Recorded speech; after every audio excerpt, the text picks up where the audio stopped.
கரிகால சோழன் கட்டின கல்லணை வெறும் கல்லால மட்டும் ஆனதில்லைங்க. கரிகால சோழன் காலத்துலங்க வெள்ளத்தாலையும் வறட்சியாலையும் மக்கள் ரொம்பவே தவிச்சாங்க.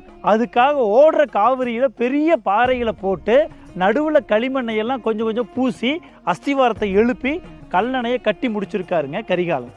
ஆனால் அதிவேகமாக வெள்ளம் வரும்போது கரைகள் உடஞ்சு மண்ணரிப்பால் அணை பலவீனமாகிடுமோன்ற பயம் சோழனுக்கு இருந்துச்சுங்க.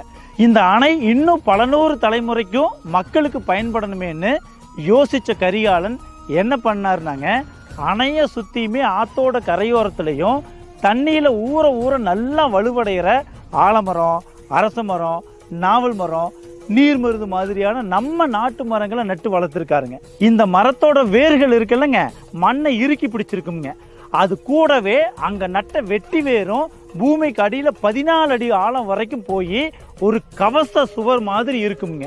இன்னைக்கு நாம் காங்கிரீட்டுக்குள்ளே இரும்பு கம்பி போடுறோம் இல்லைங்க, அதே வேலையை தாங்க இந்த வேர்கள் செஞ்சு வெள்ள நீர் மணலை அடிச்சுட்டு போக முடியாமல் தடுத்து நிறுத்துச்சு.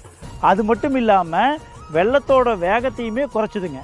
இத்தனை வருஷங்களை தாண்டியும் பல வெள்ளங்களை சந்திச்சும் கல்லணை எந்த பாதிப்புமே இல்லாமல் இன்னைக்கும் கம்பீரமாக நிற்கிறதுக்கு மிக முக்கிய காரணம் நம்ம கரிகால சோழன்.